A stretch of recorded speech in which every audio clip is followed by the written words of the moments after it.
పేద విద్యార్థులకు ప్రైవేట్ స్కూళ్లలో ఉచిత విద్య అందించేందుకు ప్రభుత్వం తీసుకువచ్చిన ఆర్టీఈ 12 క్లాస్ 1C 2024-25 జీవోను అమలు చేయాలని ఉచిత విద్యార్థుల తల్లిదండ్రుల సంఘం అధ్యక్షుడు కొమ్ము సత్యబాబు, సెక్రటరీ సుధీర్ బాబు, ట్రెజరర్ దేవి, వైస్ ప్రెసిడెంట్ ఏ నగేష్లు పేర్కొన్నారు. రాజమహేంద్రవరం కలెక్టర్ కార్యాలయంలో నిర్వహించిన ప్రజా సమస్యల పరిష్కార వేదికలో వినతిపత్రం సమర్పించారు.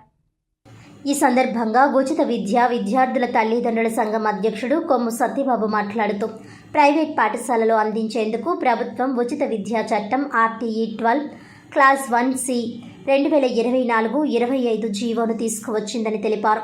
ఈ జీవో ప్రకారం ప్రైవేట్ పాఠశాలల యాజమాన్యం 25% సీట్లు పేద విద్యార్థులకు కేటాయించాలని, అయితే ప్రైవేట్ పాఠశాల యాజమాన్యం ఈ జీవోను తుంగలో తొక్కి పేద విద్యార్థులతో ఫీజులు కట్టించుకుంటుందని తెలిపారు.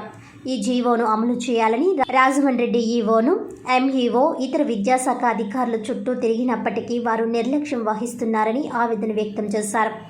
ప్రైవేట్ స్కూల్స్ యాజమాన్యంకి కొమ్ము కాస్తూ ఈ జీవోను అమలు చేయడం లేదని వివరించారు.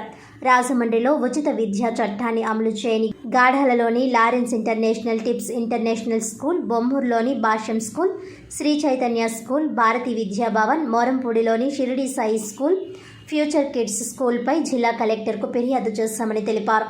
ఈ సంఘటనపై సమగ్ర విచారణ జరిపి 4 రోజుల్లో తమకు న్యాయం జరిగేలా చూస్తామని కలెక్టర్ హామీ ఇచ్చారని తెలిపారు.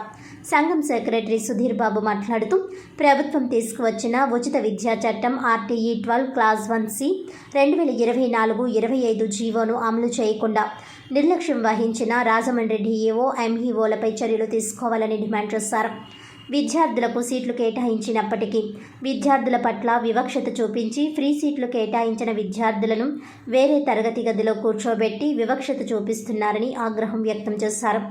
ప్రభుత్వం ఇచ్చిన జీవోను అధికారులు అమలు చేసి పేద విద్యార్థులను ఆదుకోవాలని కోరారు. ఉచిత విద్య జీవోను అమలు చేయాలని కోరుతూ బీజేపీ రాష్ట్ర అధ్యక్షురాలు, రాజమహేంద్రవరం ఎంపీ దగ్గుబాటి పురంధేశ్వరి దృష్టికి తీసుకువెళ్లామని తెలిపారు. ఆమె రాష్ట్ర మంత్రి నారా లోకేష్కు లేఖ రాయడం జరిగిందని తెలిపారు. నారా లోకేష్ లేఖపై స్పందిస్తూ విద్యాశాఖ అధికారుల దృష్టికి తీసుకువెళ్లి ప్రైవేట్ స్కూల్స్ యాజమాన్యంపై స్కూల్ ఫీజు విషయంలో ఇబ్బందులు పెడితే వారిపై కఠిన చర్యలు తీసుకోవాలని ఆదేశించారని వివరించారు. ఈ కార్యక్రమంలో joint secretary Durga Bhaskar, Tejaswini, P Srinivas, P Ravikumar తదితరులు పాల్గొన్నారు.